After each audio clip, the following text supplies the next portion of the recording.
오늘 하나님 주신 말씀은 사무엘상 5장 6절로 12절입니다.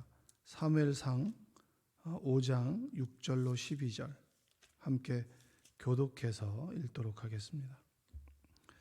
여호와의 손이 아스돗 사람에게 엄중히 더하사 독한 종기의 재앙으로 아스돗과 그 지역을 쳐서 망하게 하니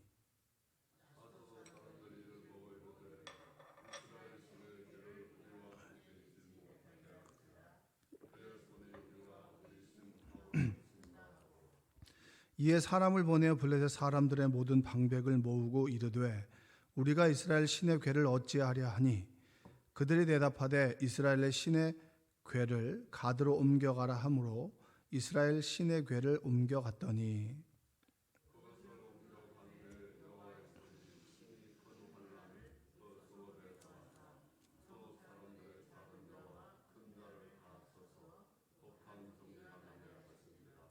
이에 그들이 하나님의 궤를 에그론으로 보내니라.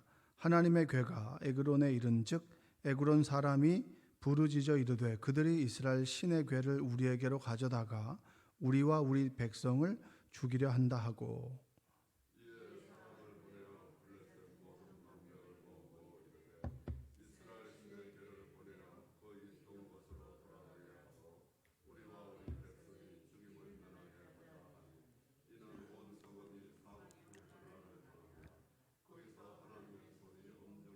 함께 읽겠습니다.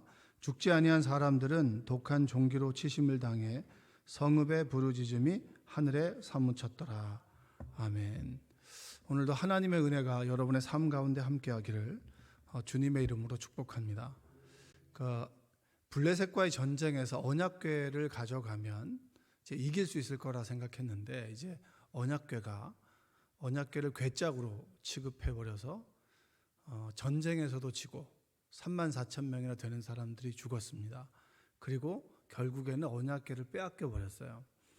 빼앗겨 버리고 난 다음에 이제 언약궤를 가지고 오면 우리가 이길 줄 알았는데 결국은 이스라엘 민족들은 지고 언약궤만 덩그리 남아서 이제 블레셋의 주요 도시를 이제 순회하는 거예요.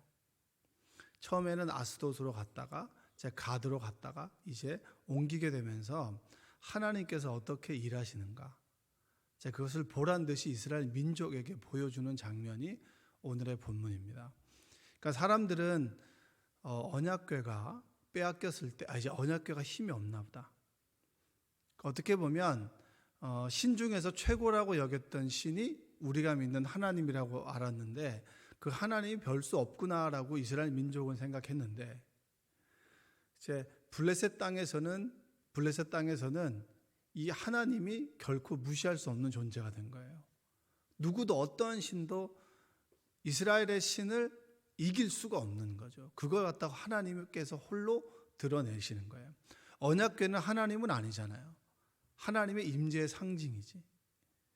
그러니까 언약궤는 절대 하나님이 될 수가 없습니다. 그러나 하나님께서 이것을 통해서 내가 역사하겠다라고 하나님의 역사하심의 통로를 지정해 주신 것이 바로 언약궤입니다. 이제 아스돗에서 난리가 난 거예요.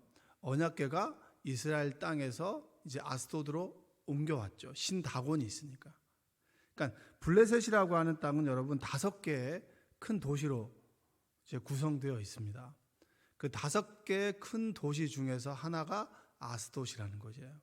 그러니까 아스돗이라고 하는 곳에서 가장 큰 신은 뭐냐면 다곤이라고 하는 신입니다. 이 다곤이라고 하는 신의 팔이 잘리고 목이 잘리는 거예요. 그러니까 이게 얼마나 그들의 입장에서는 우스워요.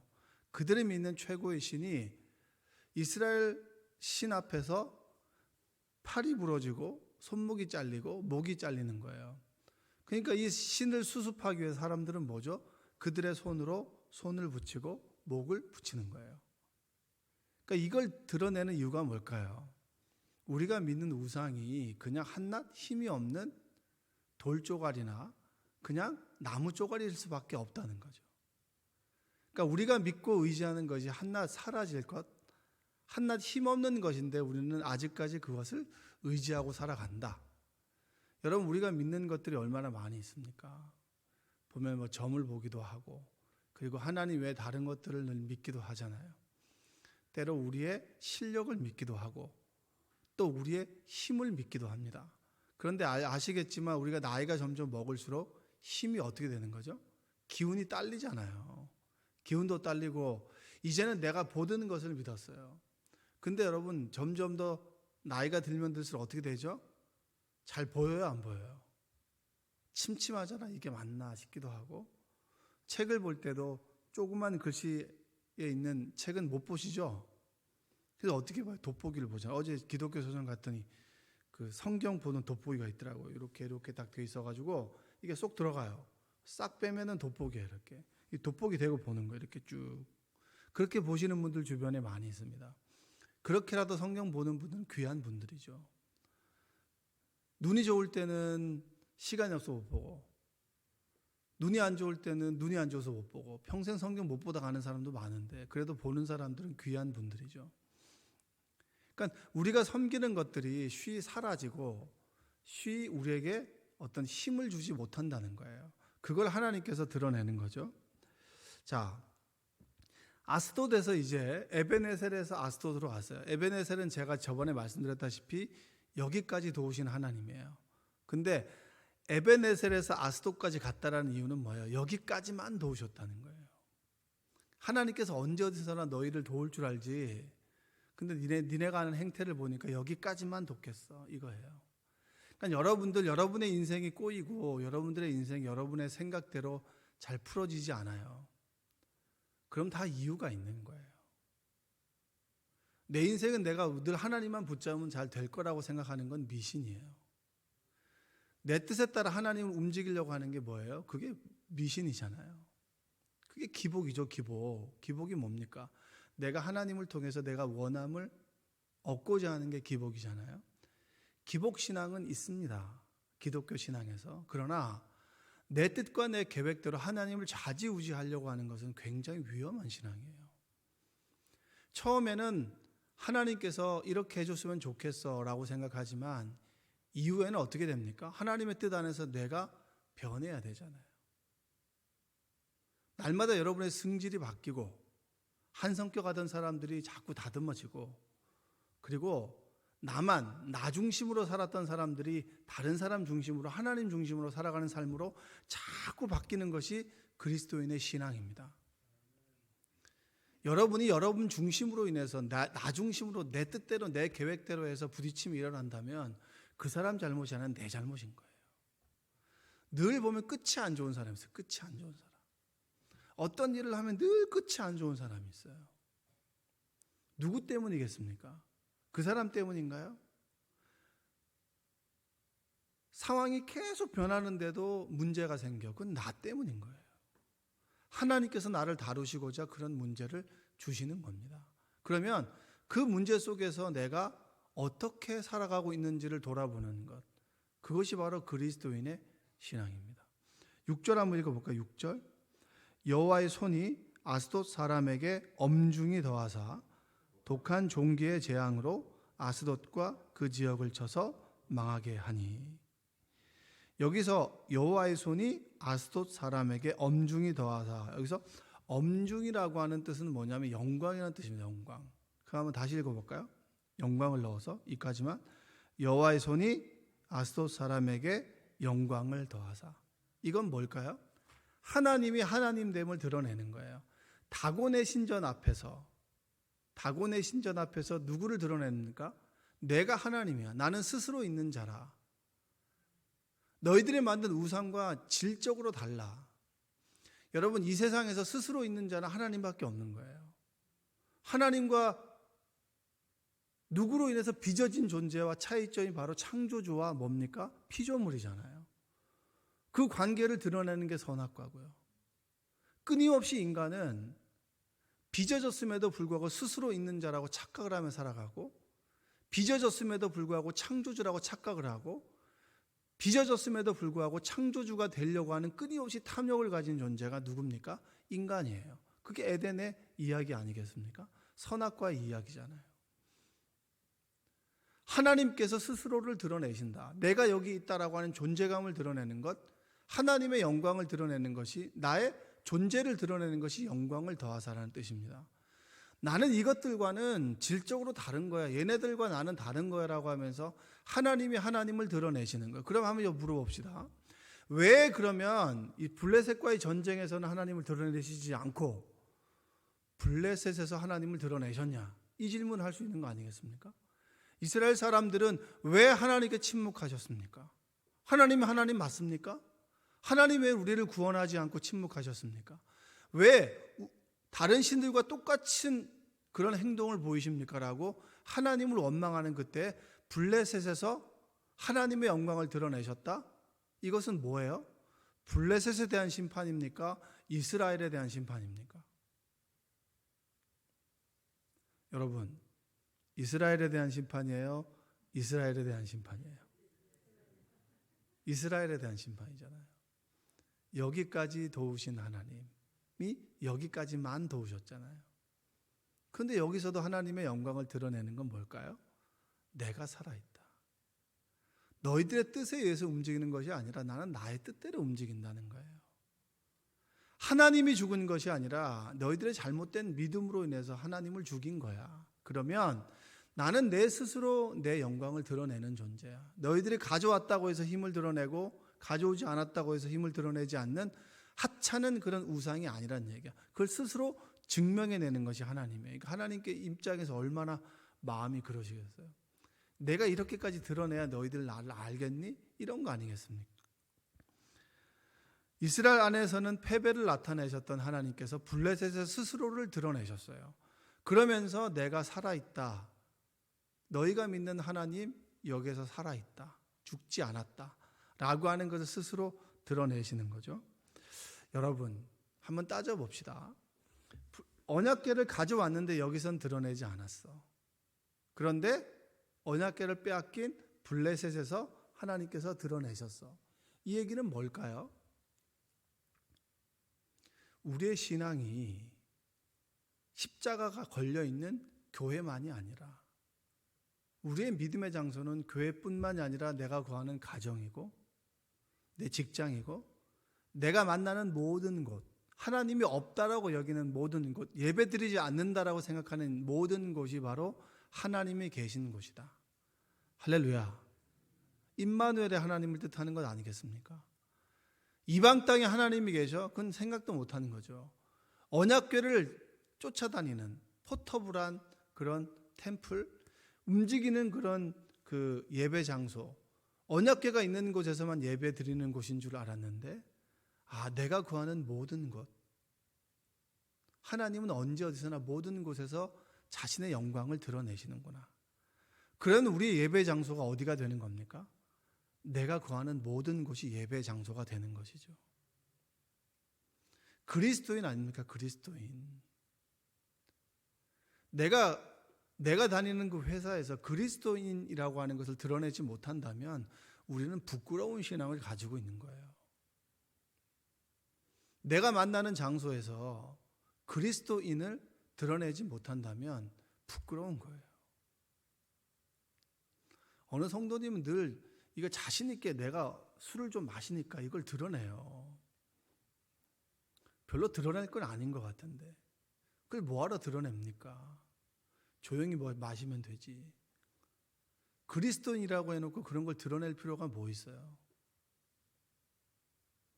그걸 드러낼 것이 아니라 내가 믿음대로 살아가는가, 내 삶에 내가 있어야 될 곳에 있고 가야 될 곳에 가고 내가 손으로 해야 될 것을 하고 내가 생각해야 될 것을 생각하는가, 그것을 드러내야 되는 것이지 그걸 드러낼 필요는 전혀 없는 거 아니겠습니까? 상황에 의해서 먹을 수는 있어요. 이 사회가. 남자들 직장 생활이 얼마나 힘듭니까? 그러면 어쩔 수 없이 그럼 그리스도인임에도 불구하고 그 자리에 있을 수 있고 한 잔 마실 수도 있겠죠. 그러나 그걸 드러내야 되는 것이 아니라 비록 내가 한 잔을 먹었다 할지라도 내 삶의 기준이 그리스도고 내가 언제 어디서나 나 중심이 아니라 타인 중심으로 내 자신을 희생하고 하나님을 드러내는 삶을 살아간다면 한 잔 먹어도 괜찮아요. 그런데 그것이 없는 상태에서 늘 그것을 드러낸다면 문제가 되지 않겠습니까? 우리의 신앙의 장소가 언약궤 앞이 아니라 성막이 아니라 블레셋 땅에서도 예배할 수 있는 것이고 그리고 이스라엘 땅에서도 예배할 수 있는 곳이고 우리의 예배의 장소가 내 회사, 가정, 내가 거하는 모든 곳이 예배의 장소다. 나는 언제 어디서나 내 영광을 드러내겠다라고 하는 사인이 바로 이 말씀이에요. 언제 어디서나 어디에서든지 그리스도인임을 드러내시는 여러분 되시기를 주님의 이름으로 축복합니다. 우리의 예배 장소가 이 장소에 국한되는 것이 아니라 내가 거하는 모든 곳이 우리의 예배 장소라고 하는 것, 그것을 잊고 살지 않는 여러분 되시기 바랍니다. 7절과 8절을 한번 읽어볼까요? 큰 소리로 읽어볼게요. 아스돗 사람들이 이를 보고 이르되 이스라엘 신의 궤를 우리와 함께 잊지 못하게 할지라 그의 손이 우리와 우리의 신 다곤을 친다 하고 이에 사람을 보내어 블레셋 사람들의 모든 방백을 모으고 이르되 우리가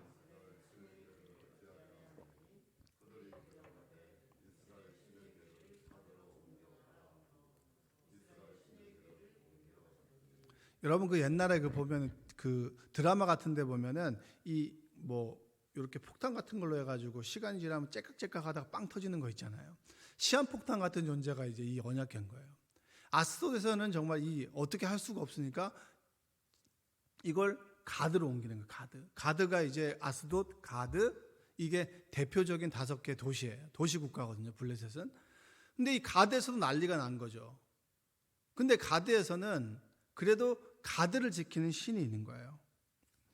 가드로 가서 아스돗보다 더 센 신이 있는데 그 센 신 앞에서 가면은 괜찮지 않을까 싶었는데 9절 한번 읽어볼까요? 그것을 옮겨간 후에 여호와의 손이 심히 큰 환난을 그 성읍에 더하사 성읍 사람들의 작은 자와 큰 자를 다쳐서 독한 종기가 나게 하신지라. 여기서도 아스돗에서 가드로 갔는데 가드에서도 별로 소용이 없는 거야. 종기가 나고 이제 신든 자빠지고. 그러니까 이게 지금 가드에서도 지금 울상이 된 거예요. 이 어떻게 할 거냐? 그래서 이 사람들이 어쩔 수 없이 에그론으로 옮깁니다. 그러니까 아스돗, 가드, 에그론, 이게 5개 성읍 중에서 큰 3개 성읍이에요. 근데 이 에그론이라고 하는 땅에서는 바알세불이라고, 신약 때 온 바알세불이라고 신 중에 제일 센 신이 있었다라고 하는 거예요. 그러면 괜찮겠지라고 했는데 여기서도 악성 종기가 나고 난리가 난 거예요. 10절 한번 읽어볼게요. 10절. 이에 그들이 하나님의 궤를 에그론으로 보내니라. 하나님의 궤가 에그론에 이른즉 에그론 사람이 부르짖어 이르되 그들이 이스라엘 신의 궤를 우리에게로 가져다가 우리와 우리 백성을 죽이려 한다 하고. 에그론의 바알세불도 나가자빠졌죠. 사람들도 종기가 나서 죽을 위험에 처해 있는 거예요. 어쩔 수가 없는 거예요. 이 얘기는 뭐냐면 거기에서도 하나님께서 자신의 영광을 드러내셨다는 거예요. 니네들이 하나님의 언약의 통로는 언약궤를 함부로 대. 이것 자체는 내가 역사하는 통로야. 건드리면 죽어. 이 얘기예요. 11절 한번 읽어보세요. 11절. 이에 사람을 보내어 블레셋 모든 방백을 모으고 이르되 이스라엘 신의 궤를 보내어 그 있던 곳으로 돌아가게 하고 우리와 우리 백성이 죽임 당함을 면하게 하자 하니 이는 온 성읍이 사망의 환난을 당함이라. 거기서 하나님의 손이 엄중하심으로는 뜻은 뭐죠? 영광을, 하나님의 손이 영광을 드러내셨다. 아스돗, 가드, 그 다음에 에글론, 블레셋의 가장 큰 성읍, 이것을 하나님께서 다 정복하고 치셨다는 거예요. 자, 여러분 결론을 한번 얘기해 볼까요? 왜 이 세 성읍일까요? 이게 중요한 거예요. 하나님께서는 뭐 다른 우상과 비교할 수 없죠. 제가 서두에 이스라엘을 심판하셨다고 했잖아요. 여러분 우리가 블레셋의 도시 세 도시를 하나님께서 제압하신 거예요. 정복하신 거예요. 한마디로 얘기하면. 왜 이 세 도시일까라고 하면 여호수아 11장 21절과 23절에 보면 이런 말씀이 있습니다. 그때 여호수아가 가서 산지와 헤브론과 드빌과 아납과 유다 온 산지와 이스라엘의 온 산지에서 아낙 사람들을 멸절하고 그가 또 그들의 성읍들을 진멸하여 바쳤으므로. 아낙 사람들은 골리앗 같은 사람들, 2m 50에서 3m, 이 체격도 좋고 스스로 당할 수가 없는 사람들이 아낙 자손들이에요. 자, 22절에 보면 이스라엘 자손의 땅에는 아낙 사람들이 하나도 남지 아니하였고 가사와 가드와 아스돗에서만 남았더라. 가사, 가드, 에스돗에만 아낙 사람들, 이 큰 사람들이 남아 있었어요. 이스라엘 사람들에게는 땅에는 정복했고. 근데 여러분 결국에는 이 사람들이 이 도시를 정복하지 못했죠. 하나님께서 너에게 주었던 땅을 믿음으로 정복하지 못했어요. 왜 이 사람들이 블레셋으로부터 어려움을 당합니까? 그 이유는 한 가지예요. 하나님께서 주신 땅을 믿음으로 정복하지 못했기 때문입니다. 그래서 여호수아 때 정복하지 못했던 땅에 남아있는 블레셋 사람들로 인해서 끊임없이 괴로움과 괴롭힘을 당했어요. 왜? 그들은 믿음이 없었기 때문에. 너희들에게 주어진 땅을, 주신 땅을 가면 되는데 들어가지 못해서 두려워하고 눈에 보이는 것 때문에 두려워해서 정복하지 못했던 땅을 누가 정복하는 거예요? 하나님이 하시는 거예요. 하나님이. 이 얘기가 뭔지 아십니까? 믿음으로 우리가 살아가지 못하면 늘 우리는 괴로움을 당할 수밖에 없는 거예요. 믿음으로 살아가지 못하면 두려움 때문에 늘 벌벌 떨 수밖에 없는 거예요. 우리가 하나님을 믿는 믿음으로, 그 믿음으로 세상을 정복해 나가지 못하면 늘 세상에 치여 살아갈 수밖에 없는 힘없는 나약한, 언약궤를 가지고 전쟁에서 이겨보려고 그냥 잔머리를 굴리는 그리스도인밖에 될 수 없다라고 하는 겁니다. 우리는 너무나 광야의 교훈을 잘 알고 있죠. 믿음으로 가면 7일, 믿음 없이 가면 40년. 40년의 광야의 삶이 행복했나요? 행복하지 않았어요. 블레셋과 싸울까 봐 하나님께서는 돌아가라고 하셨어요. 바로 들어갈 수 있는 길을 그들은 불순종으로 해서 40년을 돌아갔죠. 20세 이상이 된 사람들은 다 광야에서 죽음을 당했습니다. 왜 그런 일을 겪었을까요? 그들에게 믿음이 없었기 때문이에요. 믿음은 뭐죠? 순종이죠. 그분의 말씀에 순종하고 내 주어진 상황에 좌지우지 되는 것이 아니라 주어진 상황 속에서 하나님의 뜻을 발견하고 말씀대로 살아가는 것이 믿음입니다. 할렐루야. 여러분, 오늘의 결론이 뭡니까? 믿음으로 살아가자는 거예요. 너희들이 못하니까 내가 스스로 하는 거야. 충분히 그때 했으면 너희들 괴로움 당하지 않았을 거야. 근데 믿음 없기 때문에 괴로움 당했지. 내가 보여줄게, 내가 정복해 줄게 라고 하면서 그들이 정복하지 못했던 땅을 하나님께서 직접 손수 정복해 나가시는 거예요. 이스라엘 사람 손 하나를 빌리지 않고 스스로의 힘으로 스스로 자신을 드러내셨다. 하나님의 손으로 정복해 나가셨다. 여러분의 인생, 우리의 인생 어떻게 살아가시길 원하세요? 여러분 어떻게 오늘 하루를 살아가시길 원하십니까? 믿음으로 살아가길 원하세요? 아니면 믿음 없이 두려움으로 걱정과 근심 가운데 살아가길 원하세요? 금리도 오르죠. 금리도 오르고 물가도 오르고 어떻게 살아갈 수 있을까요? 하나님을 믿는 믿음 가지고 살아가야죠. 우리가 미래를 어떻게 알 수 있겠습니까? 여기까지만 도우신 하나님이 아니라 우리가 믿음을 가진다면 여기까지 도우신 하나님께서 오늘까지 도우실 것이다. 오늘까지 도우신 하나님께서 믿음으로 살아간다면 우리가 내일까지 도우실 것이다 라는 믿음으로 살아가는 거예요. 하나님께서 우리를 이끌어 가실 거야. 여러분, 오늘 하루 믿음으로 살아가는 여러분들 되시기 바랍니다. 믿음 갖다 버리지 마시고 주신 말씀에 순종해서 살아가는 여러분 되시기를 주님의 이름으로 축원드립니다. 사랑과 은혜가 풍성하신 아버지 하나님 감사합니다.